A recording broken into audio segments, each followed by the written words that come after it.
Video na may kasamang sariling kwento ang inilabas ng China sa panibagong panghaharas sa Ayungin Shoal. 2 miyembro ng Philippine Navy ang nasugatan sa hampasan. Hindi naman nagpataig ang Armed Forces of the Philippines at naglabas din ng video kung saan kitang-kita na China Coast Guard ang nanakit. Live mula sa TV5 Media Center, nasa frontline ng balitang yan si Gio Robles. Gio, magkaiba ang naratibo ng China at ng Pilipinas sa nangyari, pero hindi nagsisinungaling ang video. Ano ba talaga ang nangyari? Julius Cheryl, kahit kitang-kita nga na China Coast Guard ang papunta sa direksyon ng BRP Sierra Madre hanggang sa nauwian sa hampasan, ang sabi ngayon ng China, pa-victim ang Pilipinas. Bumwelta naman ang Philippine Coast Guard, barbaric daw ang inasal ng China.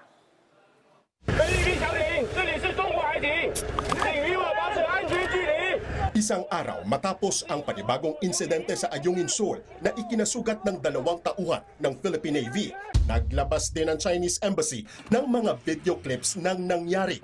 Kita ang paglapit ng bangka ng China Coast Guard sa BRP Sierra Madre. Kinumpronta sila ng mga kawani ng Philippine Navy na sakay naman ng 2 rubber boat. Kung ikukumpara sa anggulo mula sa video na ipinost naman ng Armed Forces of the Philippines, kitang nagtaas pa ng sagwan ang kawani ng Philippine Navy, pero hindi naman ito inihampas. Nagwasiwas naman ng mga kahoy na baton ang China Coast Guard. Sa kabila niyan, iginiit ni Chinese Embassy Deputy Spokesperson Gu Wei ang Pilipinas na pa-victim umano sa nangyari. Ilang beses raw na binalaan ng mga tauhan ng China Coast Guard na sakay ng mas malaking rigid hull inflatable boat ang mga Pilipinong sakay ng mas maliit na rubber boat na dumistansya. Sa isa pang video mula sa China, maririnig pa ang sagutan ng 2 panig. Pero imbes daw na sumunod, pinalibutan at binangga pa raw sila ng Philippine Navy.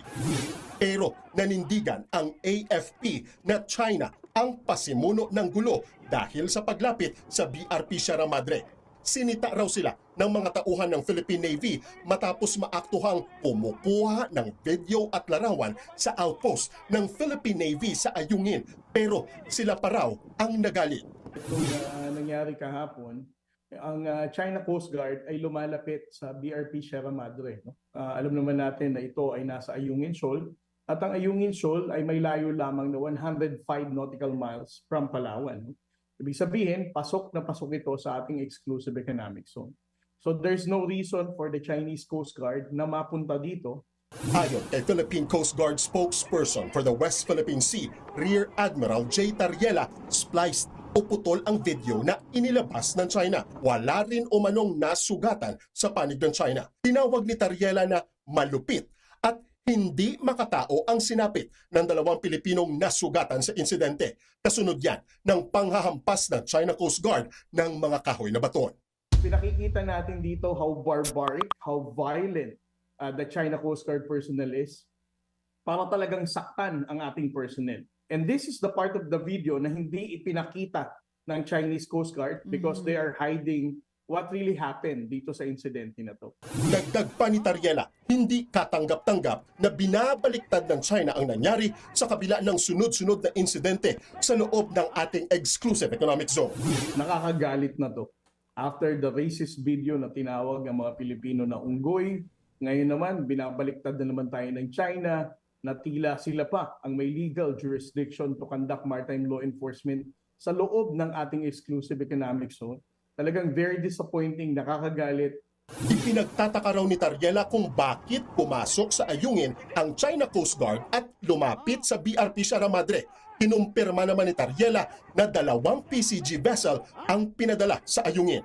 Pinadala ng Philippine Coast Guard ang BRP Melchora Aquino at BRP Malapascua para magsagawa ng medical evacuation at agarang maihatid sa mainland Palawan ang mga nasugatang tauhan ng Philippine Navy upang maipagamot. Sa isang pahayag, kinundina ng Estados Unidos ang tinawag nitong mapanganib na aksyon ng China na nagpapalala ng tensyon sa WPS. Tiniyak ni United States Ambassador to the Philippines, Lee Lipton, ang suporta ng Amerika sa Pilipinas bilang matagal nitong kasangga sa rehiyon.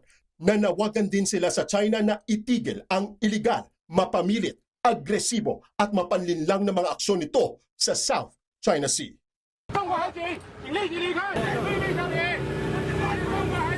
Ipinatawag ng China ang ambassador ng Pilipinas sa Beijing kasunod niya ng panibagong tensyon sa Ayungin Shoal kung saan muling sinisisi ng China ang Pilipinas. Samantala nangyari ang pinakahuling girian habang nakatakdang magpulong dito sa Pilipinas ang mga foreign minister ng Maynila at Beijing. Beijing ay para sa pag-asa nga na mapahupa ang tensyon sa West Philippine Sea. Pero nauna nang sinabi ng DFA na hindi pa malinaw kung mapapag-usapan ang pinakabagong girian na nangyari sa Ayungin Shoal. Balik sa inyo. Gio, may sagot na ba ang China sa pahayag ng Pilipinas at Amerika tungkol sa panghahara sa Ayungin Shoal? Muling kinundena ng China ang mga pahayag nga ng Pilipinas at maging yung suporta na ibinigay ng Estados Unidos sa matagal na nitong kasangga na Pilipinas nga, lalo na sa usapin dito sa West Philippine Sea. Ayon sa China, bakit nakikisali ang Amerika gayong hindi naman kasama sila sa usapan? Sa ngayon, ang sabi ng China, ang Amerika pa ang nagpapalala ng tensyon at naghahasik pa ng hidwaan dito sa pagitan ng Pilipinas at China at lalo na sa rehiyon na kung saan nga bahagi itong West Philippine Sea. Nanawagan din ang China sa Estados Unidos na itigil na ang pagpuna nito sa anilay lehitimo at naaayon sa batas na hakbang ng China sa West Philippine Sea. Balik sa iyo, Cheryl. Gio, kumusta naman ang kalagayan ng mga nasugatang miyembro ng Philippine Navy? Naglabas nga ng mga larawan ang Philippine Coast Guard dito sa nagpapatuloy na medical evacuation na isinagawa nila sa may BRP Sierra Madre kung saan kinuha na yung mga nasugatan nating kababayan, yung dalawang Philippine Navy personnel ay para maidala na nga dito sa mainland Palawan para mabigyan nga ng lunas. Julius, balik sa inyo. Maraming salamat, Gio Robles. Mga kapatid, Cheryl Cosing po. Maging maalam at may pakialam sa mga napapanahong issue at headlines. Mag-follow at mag-subscribe na sa social media pages ng News 5.